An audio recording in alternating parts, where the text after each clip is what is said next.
Assalamualaikum បងប្អូនទាំងអស់គ្នាខ្ញុំបាទឈ្មោះម៉ាត់ហ្វាស៊ីតំណាងឲ្យក្លឹបយុវជនស្ម័គ្រចិត្តអ៊ីម៉ានកម្ពុជាថ្ងៃនេះផងដែរពួកយើងបានរៀបចំកម្មវិធីសម្អាតបរិស្ថានជាលើកទី2ក្រុមប្រធានបទយុវជននិងបរិស្ថានស្អាតដែលមានទីតាំងនៅវិហារអសាកាលបឹងកក់ហើយកម្មវិធីនេះផងដែរយើងបង្កើតឡើងមានគោលបំណងបង្កើនការយល់ដឹងនិងយកចិត្តទុកដាក់ពោះការអនាម័យផ្ដល់ឱកាសដល់យុវជនចូលរួមការងារស្ម័គ្រចិត្តសម្រាប់សហគមន៍រឹតបន្តឹងចំណងមិត្តភាពសាមគ្គីភាពនិងទំនាក់ទំនងល្អរវាងយុវជនជាមួយនឹងសហគមន៍សួស្តីខ្ញុំសៃតាជាសមាជិកម្នាក់នៅក្នុងក្លឹបយុវជនស្ម័គ្រចិត្តរបស់អ៊ីម៉ានហើយថ្ងៃនេះខ្ញុំពិតជាមានក្តីរីករាយមែនទែនដែលបានចូលរួមនៅក្នុងការបម្រើការងារសហគមន៍មួយនេះហើយ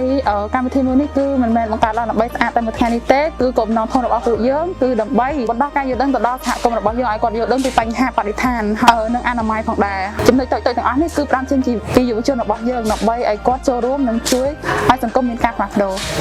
ជំរាបសួរបងប្អូនទាំងអស់គ្នាខ្ញុំបាទឈ្មោះសវណ្ណវាសនាអេនដ្រូហើយថ្ងៃនេះខ្ញុំពិតជាមានសម្បត្តិរីករាយមែនតើដែលបានចូលរួមក្នុងការសម្អាតសហគមន៍ដែលទាំងអស់គ្នាដឹងថាការរស់នៅអាច